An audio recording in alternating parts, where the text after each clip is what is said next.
Cow, X-ray, flight at 3, we're 15 to the northeast for landing. Now 1 Charlie, 7 November, go. Roger, auto, 29 forward. Rifle, max in the mark, elevation 30. 7 November, golf, Roger, check your front gun side, I'll check my tank side, 7 November, golf out.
The first prison cell I was in Vietnam was 8 feet long and 8 feet wide.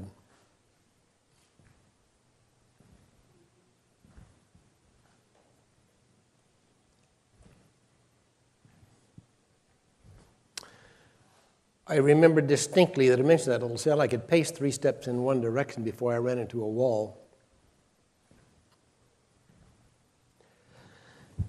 Then I had the opportunity of turning around and pacing 3 steps the other way.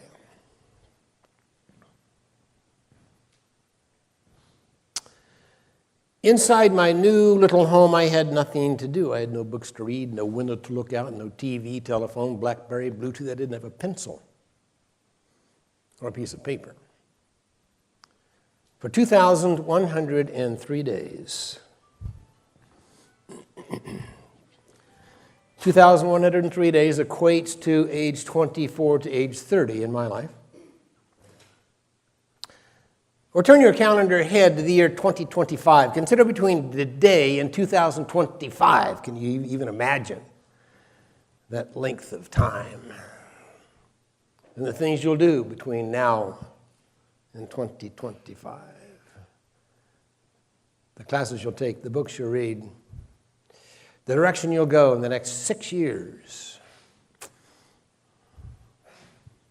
That's the time that I spent in that prison camp.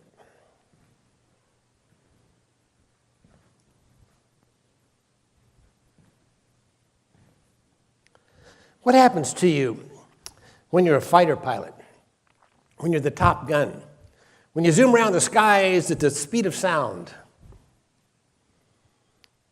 and you wear a fancy uniform, and you got a great airplane, and you're at the top of your game? And in 90 seconds, you make a transition from king of the skies to scum of the earth. How do you handle that?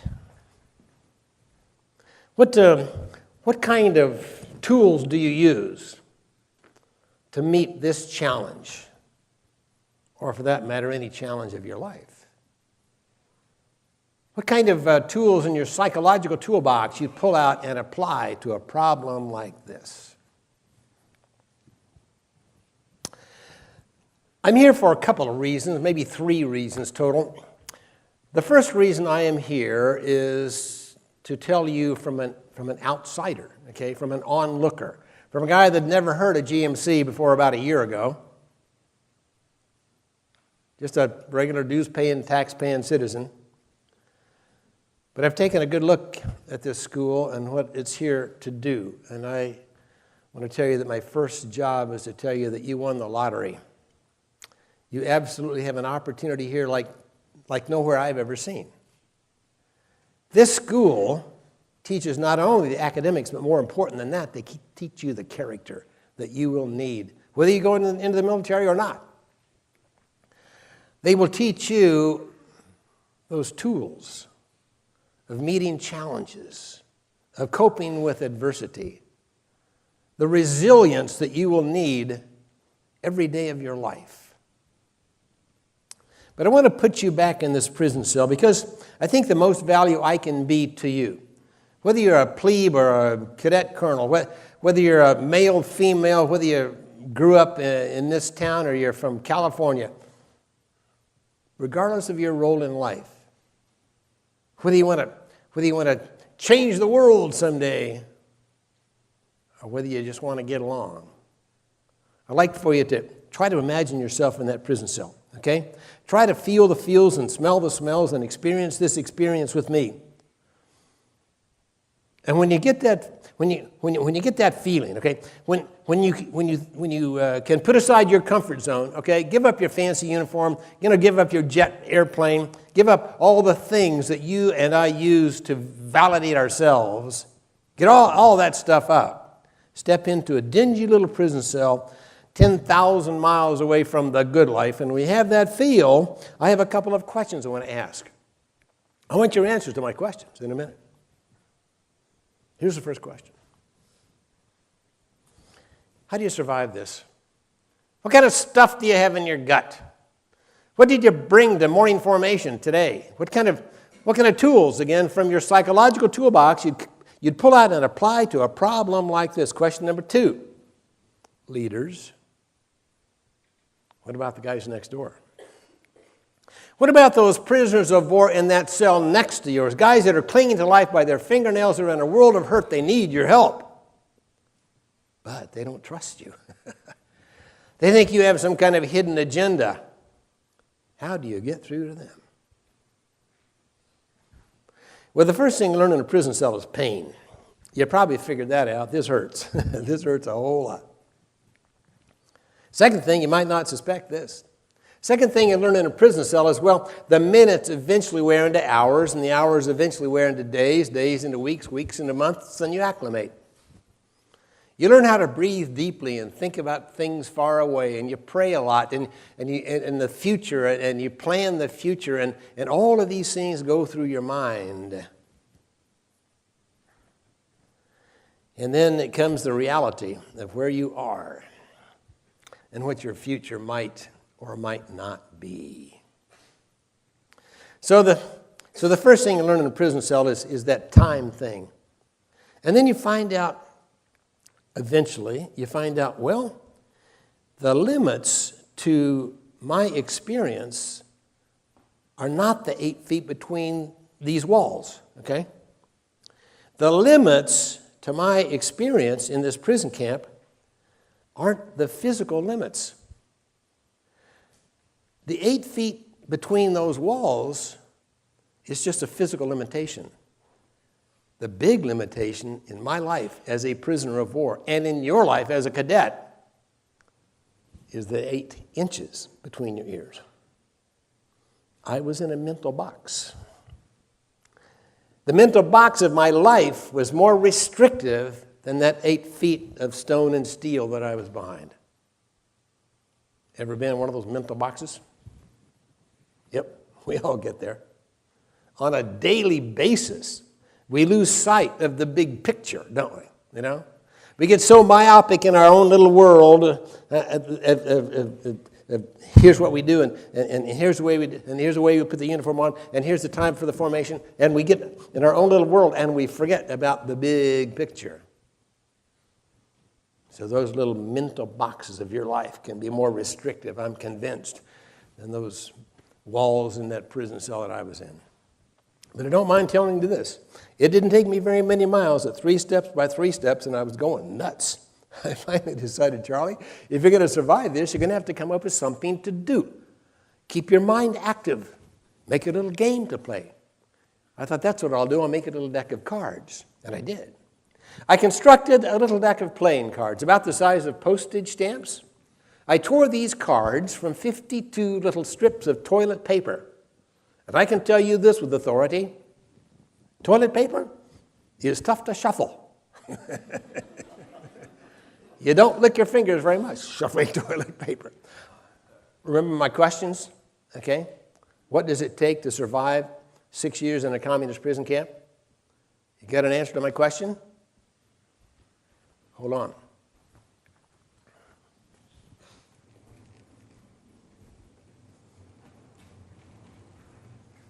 What kind of tools do you pull from your psychological toolbox and you apply to a challenge like this? Anybody, tell me, go ahead. Astor Foley from Groton, Connecticut, creativity section. Creativity, that's for sure.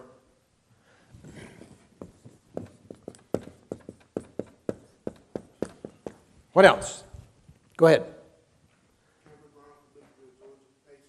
Patience. Got that right.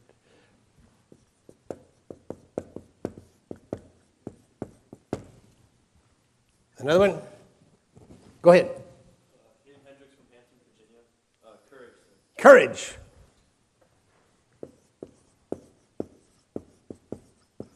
Great list. I need more. Go ahead. Yeah, I don't need a mic. Thank you, though. Go ahead. I can hear you. Georgia, Hope. Hope.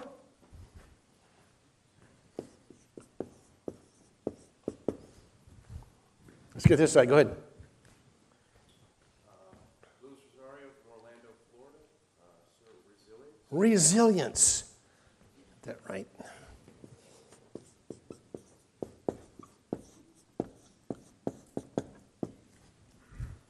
Got room for a couple more. Go ahead. Matthew Guzzaro from Gary, Georgia. Faith. Faith. All right. I'm going to put that in a category by itself. Let's talk about faith. Faith in what? Your God. Faith in what else? Yourself. What else? Your team.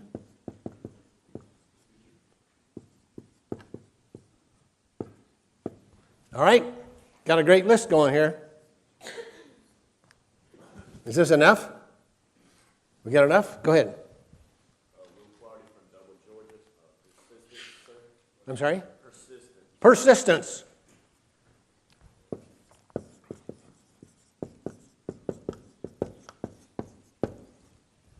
Go ahead. Hard worker. Okay?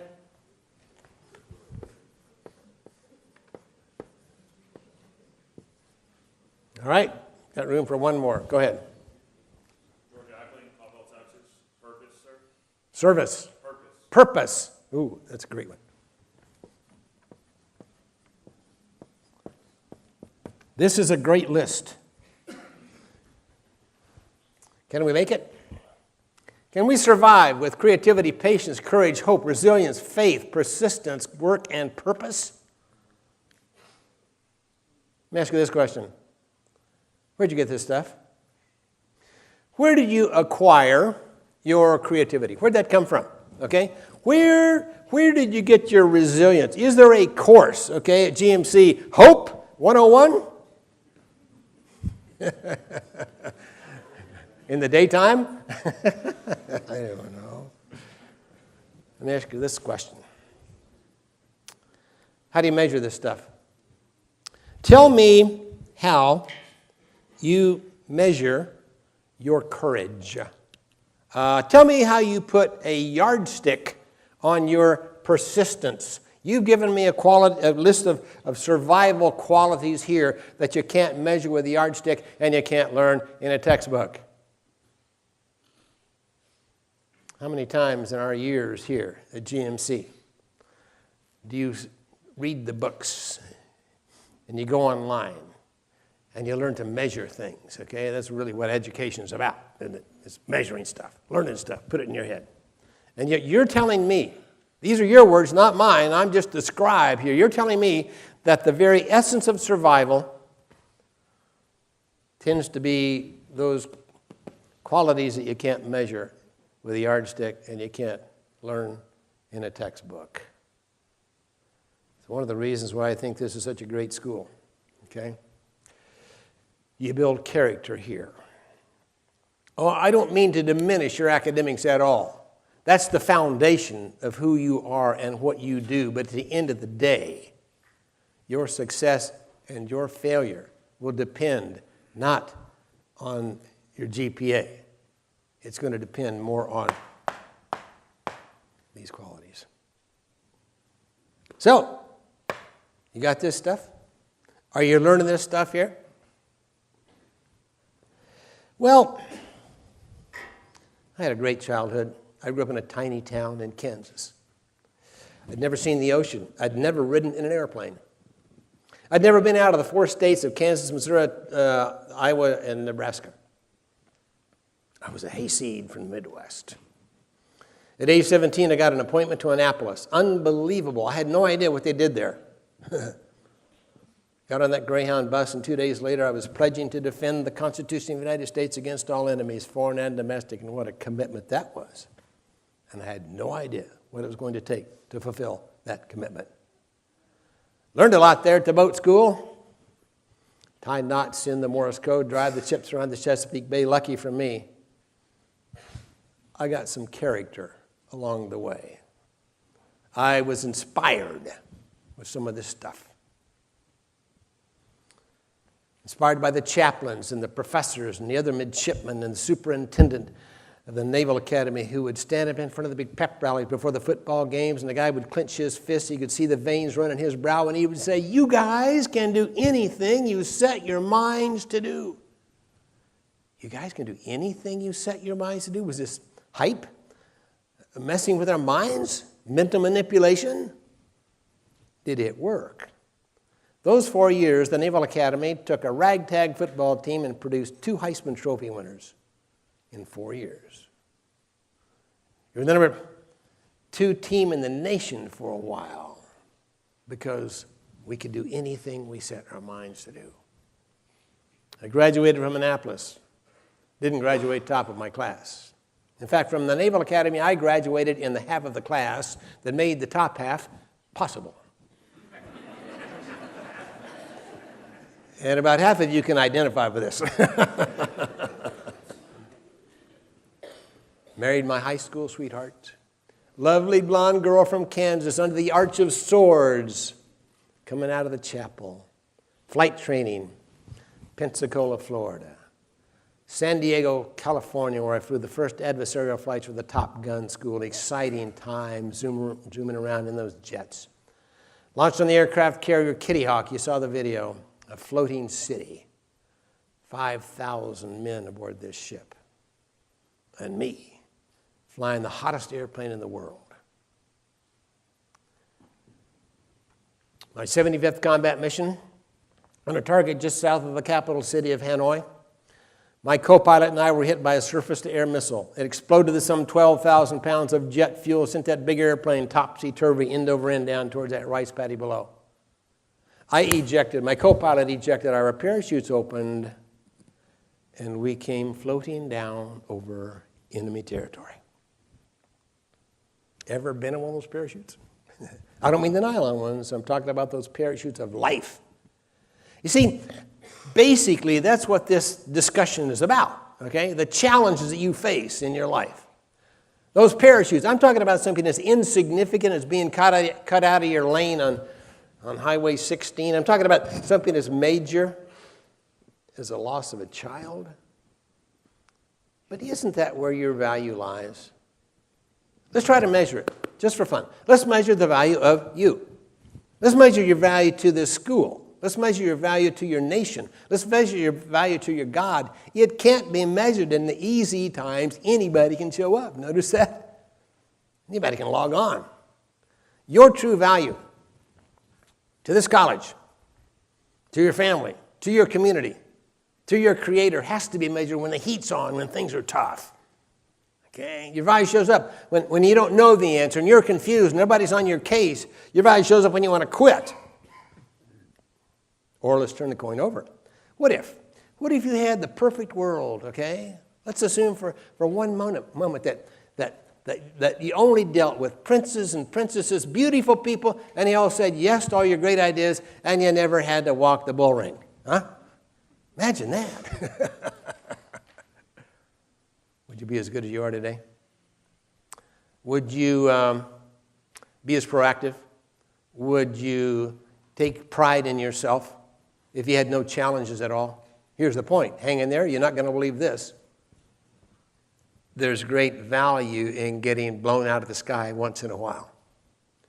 There's great value in that wake-up call, you know, the one that you and I want to roll over and ignore. The wake-up call that forces us to re-examine the way we're doing business and the way we're living our lives. So there I am, hanging in that parachute. My co-pilot about a quarter of a mile away, hanging in his parachute, coming down over enemy territory. What do you do? What do you do when you face one of those big-time challenges in your life? I don't know what you do. All I can tell you is what I did. Took a deep breath. I'm hanging in this harness, this parachute harness. I got flak going off all over the sky. I got airplanes all over the sky. I'm looking down. They're shooting at me. The audacity of this enemy. Seriously, they've just knocked down my multi-gazillion-dollar jet fighter, and now they're shooting at the pilot. And I'll tell you this, when you're dodging bullets, it's tough to come up with a long-range plan. So what do? I took a deep breath. I let about half of it out as that gunny sergeant taught me on the rifle range. Before you pull the trigger, you got to calm yourself. I tried to calm myself, and then I bowed my head, and I said a prayer. I asked for a little extra strength that day from above. I'll never forget that prayer. I thought about that prayer a lot over those next nearly 6 years in that prison camp. I thought back to that moment in time when I'm hanging in the parachute, okay, and I would say to myself, well, dummy, why didn't you make a deal with God? Promise to be a righteous, sober, godly guy the rest of my life. Lord, all I need from you is a little wind. 10, 12 knots, gusting to 40, please, and hurry. I guess I didn't feel in much of a negotiable position, so I just prayed for the guts it was going to take to survive. Prayed that this pain might have some value, because I could see no value in this at that moment in my life. And then I prayed for my wife. Remember the lady I had married under the Arch of Swords? See, this was my war, not hers. And yet at the end of the Vietnam War, she would feel more pain from that war than I did. Hit the ground, sunk about waist deep in a rice paddy. Descended upon by about a gazillion of the enemy. They stripped me of everything I had. They took my flight gear, my clothing, my personal possessions. They even took my name. They gave me a name from their language just to humiliate me for the next 6 years. Dragged me around village to village, camp to camp, tortured for 2 days with ropes and irons and whips. That's when they tossed me into this little cell. The one I described to you from the very beginning of our chat. Wasn't kidding you an inch. Let me tell you about my physical state, that moment in my life, okay? Every cell on my body hurt. I remember not being able to blink my eyes without something on my body hurting. I was bleeding from 4 open wounds, okay? No medical care, just 4 holes in my body where blood's coming out, all right? I'm developing these boils. I got boils all over my body, all over my face. I'm losing a lot of weight. Nothing to eat for several days, nothing to drink for a day or two. I am in misery and pain, and that was the good news. The bad news was my mental state. I'd given up. Fighter pilots are not supposed to give up. That is not in our training. That's not in our DNA. Fighter pilots are supposed to be strong. We're warriors. And I'd given up. I tried to be strong. I tried to give, the code of conduct, name, rank, serial number, date of birth. I flew the skies of Vietnam thinking, I'm tough enough. I'll never give in. The pain was too great. And I gave in. And I felt miserable about that. I felt, how can I go back to my country? How can I ever face my buddies and admit to them that I'd failed so miserably in my mission? Maybe I won't. Maybe I'll never go back to my country. How can I face my family? And so it was with that depression and that guilt that I felt and pacing along in that cell that I heard in the far corner the chirping noise of a cricket. I'd been a farm kid and knew what a cricket sounded like, yet the longer I listened, the more rhythmic this chirp became. I walked over to the corner to try to find this cricket, and I found in the corner of my prison cell no cricket, but a little piece of wire about that long. It was poked through a hole at the base of the cell wall and scratching on my concrete floor, making this chirping noise like a cricket. Are you with me? And can you imagine what might be going through your mind in a situation like this? I'm watching the little wire. I'm thinking to myself, first of all, I'm thinking, the enemy is not sophisticated enough to try to trick me. I knew by that time that it wasn't the enemy on the other end of the wire. And if it's not the enemy, it's got to be another American, somebody in this prison camp. If it's somebody in this prison camp, it's also a fighter pilot. It's an air war, okay, over Vietnam. We're being shot down and put in the prison camp, but we're all pilots. Would I like to talk to another pilot? Boy, we can tell some stories. One of my brothers. But I'll bet he's tougher than I am. I'll bet he's probably older. He's probably more mature. He's probably a better pilot. And he probably didn't break when they tortured him like I did. I am losing interest now. Ever get that way? When you really you want to approach that other cadet, and you want to approach that brother or sister that's having a problem, or you want to talk to a professor, and life's pretty short, got other things to do, and anyway, if I can just crawl over here in the corner of this prison cell and wait, surely in a couple of years the Marines will break down the gates and I'll be set free and I'll never have to take another risk the rest of my life. Oh, there's an interesting word, R-I-S-K, risk. We talk a lot about risk in the military. We try to avoid risk. But I'm convinced that if you can't kick down what's left of your comfort zone sometimes, when you're in the deepest challenge in your life, if you can't get up and get on with it, if you can't pull up your big boy pants, you're missing out. And the wire kept scratching, and I kept sweating. And I finally got up the guts to go over to that wire and reach down to that wire and tug. And the wire tugged back. And I tugged again, and it tugged back. And the third time I tugged, it disappeared right back through that rat hole. I sat back down on my board bed and continued to sweat it out. And about 2 hours later, back came the cricket. This time the wire had a note wrapped around the end of it. The note was written on a dirty piece of toilet paper, just blobs on this wadded up piece of toilet paper. I could barely make it out. It said, memorize this code, then eat this note. I did it. I memorized the code. I ate the note. The code was a 5x5 matrix of the alphabet. 5 lines, 5 rows of the alphabet. A, B, C, D, E across the top.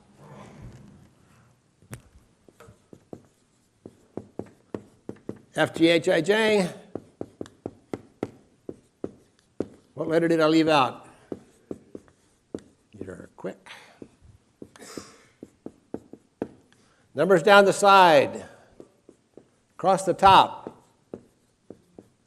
indicating any letter of the alphabet would be represented by 2 numbers. Number of the line, number of the row. Got it? A, first line, first row, 1 tug, 1 more tug. Z, 5th line. You think your email is cumbersome. You check this out. But it worked. This silly, archaic, cumbersome code became our language. More than that, it became our lifeblood. It was absolutely vital that we communicate with other Americans in that prison camp. Life or death, vital. And here's the interesting part. It wasn't the words. It wasn't the sentences. It wasn't the data we were passing around. The life-saving property of communication in a prison camp and in your life is the simple validation of another human being. You see, in those prison camps, when it was dark, as it was in a lot of the prison camps, and you were alone, as some guys were in solitary confinement for 4.5 years, you'd lose track. You wouldn't know what was a real memory, what's a hallucination. You need a baseline. You need to validate your sanity. This simple tugging on a wire, have that wire tugged back, meant two things. Number one, somebody's responding to something I am doing physically, thus I exist. Number two, somebody cares. In this day and age, with this high technology world you and I live in, we would probably argue the greatest achievement of all time is we can pass a pack of data from one machine to another around the world at lightning speed. I'm here to suggest to you that the very essence of life, the very purpose of your life is to validate other people. On the other end of the wire, Lieutenant Commander Bob Shoemaker, fighter pilot extraordinaire, astronaut candidate, as was I. Better than that, okay?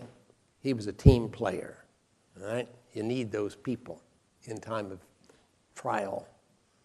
He'd been there for 2 years when I showed up. The guy had been piecing together little bits of wire for 2 years, okay? He had been piecing that wire together and passing the wire out a hole in his cell wall across a storeroom between our two prison cells. He fished the little wire over the boxes, around the shovels, through the ropes, and into the little hole in my cell wall 14 feet away. Unbelievable. Just to contact another American. His first words, "How you doing, buddy?" My first words, "I'm doing terrible." "Buddy?" Said, "My president sent me over here. It's his dirty Vietnam War, not mine. I did not start this war. He did, and it's not fair what's going on in my life. But it's not my fault. I'm the victim of circumstances beyond my control. And the enemy is not playing fair. They're torturing prisoners. They signed the Geneva Convention. They're not abiding by it. It's not fair what's going on in my life." Ever feel that way? "But it's not my fault." Guess we all do. "I'm just the victim of circumstances beyond my control." And it was not my private airplane I flew in here, you know. That was a U.S. government airplane. Said so right on the tail. Congress bought it. I didn't. They should be here. I should not.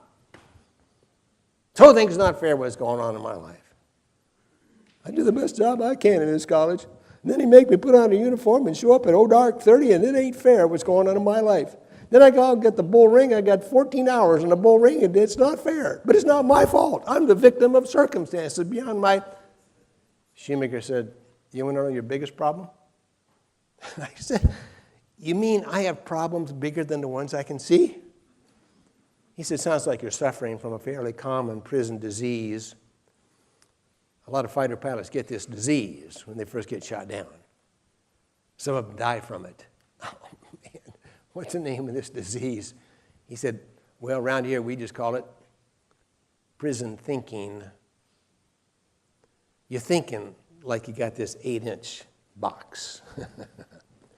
You're thinking like a prisoner of war. You're blaming everybody else for your problems, and you're giving away control of your life." I said, "Man, I guess I got a bad case of this prison thinking." He said, "What's the antidote to my disease? What do I need, man? How do I survive all this?" He said, "I've been here for 2 years. I've watched a lot of guys come, a lot of guys go. Some of them live, some of them die. If you're gonna survive in this prison camp, here's what you need.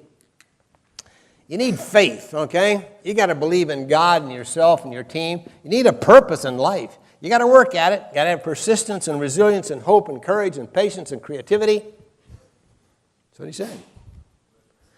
He said you got to have those kind of things that you can't learn in a textbook. And you can't measure with the yardstick. I said, "Okay, Shoo, I think I got those things, but I got a confession to make to you. And when I tell you what I did, you may not want to talk to me anymore. I'll understand that.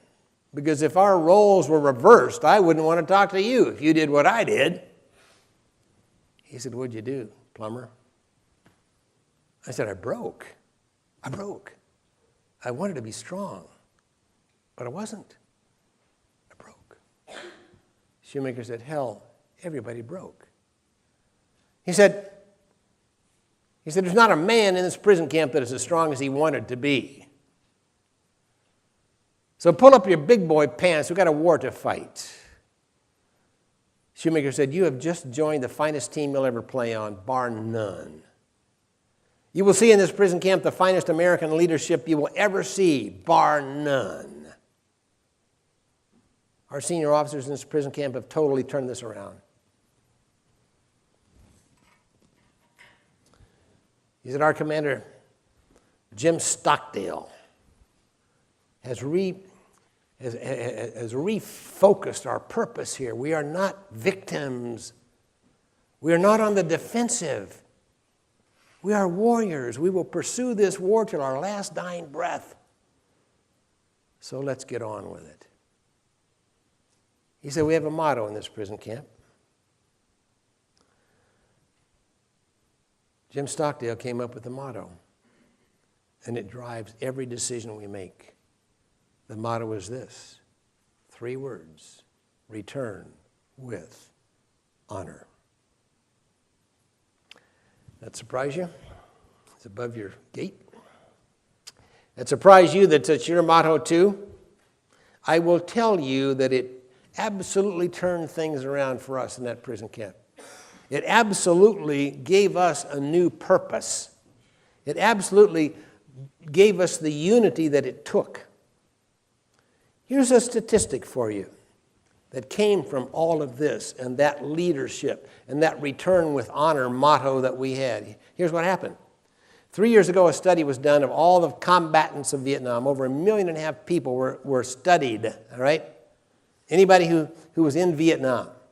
30.6% have post-traumatic stress disorder, PTSD. You've heard of it?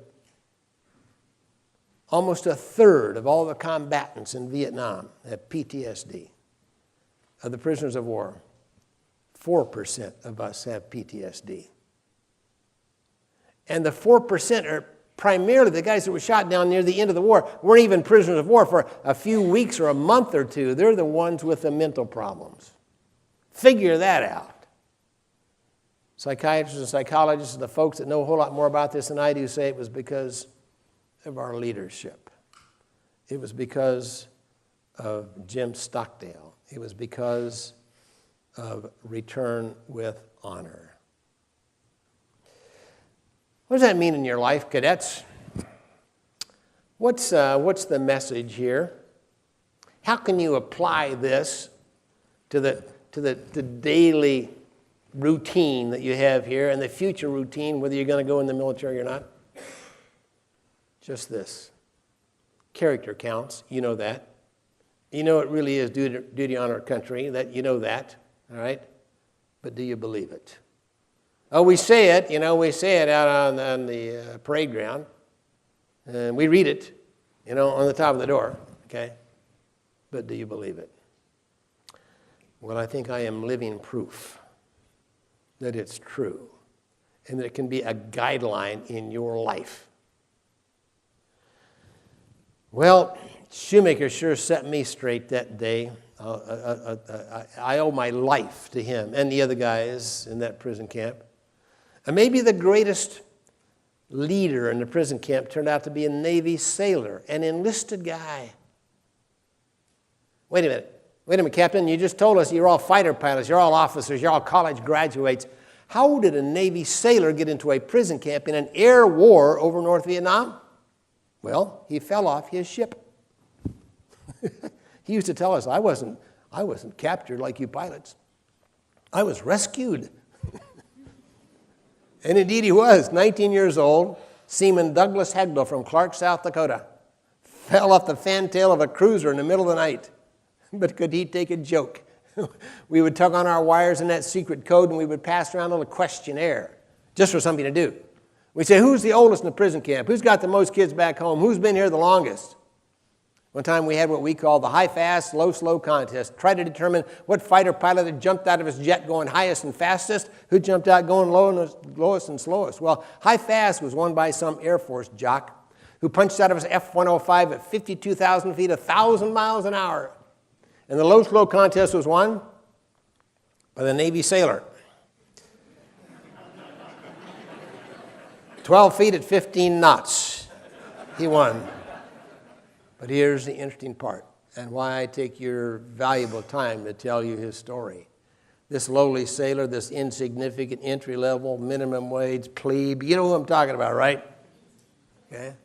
Folks we have to rub elbows with, but usually they're more trouble than they're worth.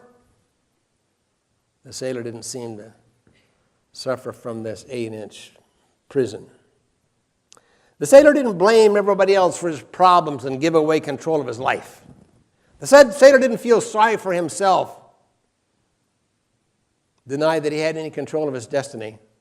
What did the sailor do? He set to work. He got into action. He made something happen. He kicked down what was left of his comfort zone, got further outside himself. He started tugging on wires. He started memorizing all of the names of the prisoners in that camp, 254 of us. He put our names into songs. He would sing these songs over and over till he finally got them all. Went back through the list. He memorized our identifier or social security number, 254 long numbers, imagine that. Still wasn't finished. Went back through the list, memorized our next of kin, wives, fathers, memorized their hometowns all across the country. Finally, the sailor memorized the telephone numbers of each of the relatives of each of the prisoners. That took 2 years. About that time, treatment was improving, and the enemy wanted to show the world of their lenient and humane treatment, and so they decided to send some guys home early. The first guy they went to was John McCain, my flight instructor. I knew John pretty well. He taught me to fly jets. His father at the time was Commander-in-Chief of the Pacific. John's dad was in charge of the Vietnam War when John and I were prisoners. They said, McCain, you're going to go home early. Pack your bags. We're putting you on a plane. We'll get you out of here before the end of the war. McCain said, in your dreams, you're sending me home early. I'd never give up on my buddies, the other prisoners of war in this prison camp. I'd never embarrass my father by doing that. You take your idea and shove it. And he got into a lot of trouble because he refused to go home early. So they're still looking for someone, and somebody else is going to get hurt. So our senior man sent a message to the sailor, son, I want you to volunteer to go home first. The sailor sent back, sir, with all due respect, I'd rather stay here with the team. Our senior man said, that's not an option, sailor. Here's a direct order. Shove off. Sailor said, aye, aye, sir. Home he came. Now write the script on the sailor. What would you expect of this kid, okay? He's 21 years old. He's been in prison for 2 years, hadn't seen a woman in 2 years. Suddenly he's free on the streets of San Diego with 2 years back pay in his pocket. What do you suppose he did? He started to travel, spent his own time, his own money, west coast to east, north to south. He went through each one of the hometowns he'd memorized. He dialed each one of those telephone numbers he'd memorized. He spoke to each one of the wives he'd memorized, told her that her prisoner was alive. Let me ask you this. Knowing those folks I'm talking about, those people that serve without asking anything in return, you see, that's what it's all about. Well, there's a lot of them in this room. A lot of folks here that are bent on service. Well, I thought about my wife a lot. Remember the lady I had married under the Arch of Sores? See, I would fast forward my mind about an hour a day just to be with her mentally. I planned the next 20 years around that lady. I had 20 years of birthdays and 20 years of Christmases. I had 20 years of meals. I'd figured out 3 meals a day, 20 years, what a menu. I had cheeseburgers and chocolate malts. I had no rice. The day finally came. The war finally ended for me. I'd wondered for years how we'd find out we were going home, and then how would we react. And here's how it happened. In came the rat, the camp commander. We never knew his real name. He looked like a rat. He was a rat. He'd been in charge of all of our torture. He opened the cell door and looked at us, and we were all seated there, and he said, today's the day you're going home. Get on the bus. It's outside the gate. And our senior man, Lieutenant Commander Jim Peary from 8 Mile, Alabama, stood up and he faced the rat. And as we had been forced to do all those years, he made a low ceremonious bow and he squared his jaw and he said, sir, we're not going home until all the sick, injured, and enlisted men have left this camp. And he was serious. And the rat was incredulous. And the rat said, wait a minute, Peary, you don't understand my English. I'm offering you your freedom. Peary said, sir, freedom is vital to us, but not without our integrity. The rat hauled him out of there, put him in the stockade, came back to the rest of us. Just the junior officers left, okay? He said, your senior man has gone crazy, but the rest of you will not be penalized. Get on the bus. We said, no, we're not going. We can't go home until the sick, injured, and enlisted guys have left this camp. Well, the camp commander ran to the head shed and came back about an hour later with a printout, a computerized sheet signed at the bottom. It was the manifest, the first plane load of guys. It was also our prayer list, the sick, injured, enlisted among us. They had gone, it was our turn. They put our senior guy back with us, and he called cadence, up, 2, 3, 4. As we marched out of there, proud Americans with our heads held high going home. On the bus, over the dike. There from the top of the dike, we could see the runway, the enemy's runway. But on the end of the runway, U.S. Air Force C-141 cargo jet ready to wing us away to freedom. What a sight that was. What a lump in my throat. But no response. I kept wondering, when are we going to really realize we're going home? You know, it wasn't until we climbed aboard that airplane, it wasn't until we rolled down the runway, it wasn't really until we finally lifted off enemy soil, we all broke loose and started hugging and kissing the Air Force nurses.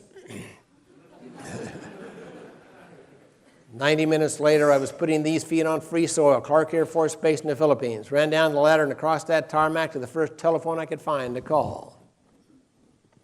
But she had gone.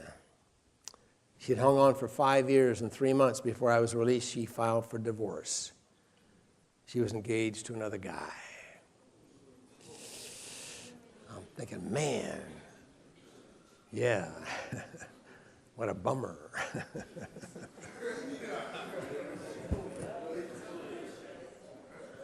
But I'm thinking to myself, wait a minute, Plumber. You've just overcome one of the biggest challenges you ever see, okay? And if you apply the basics in life, you can overcome this as well. And I did.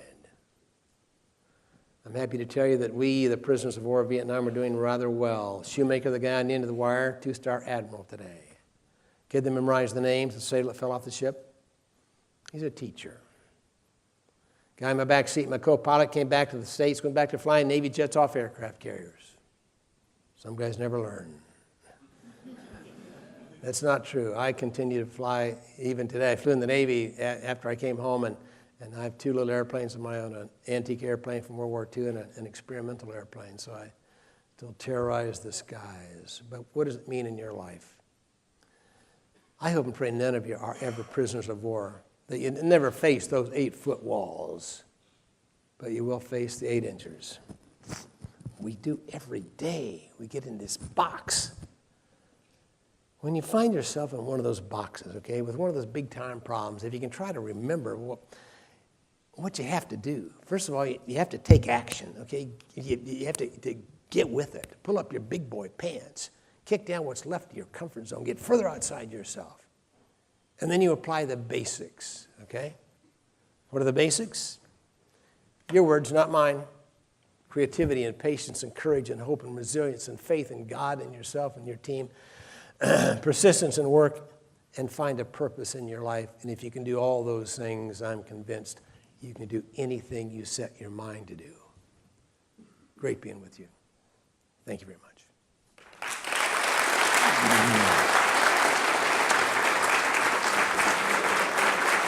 Thank you. Thank you very much.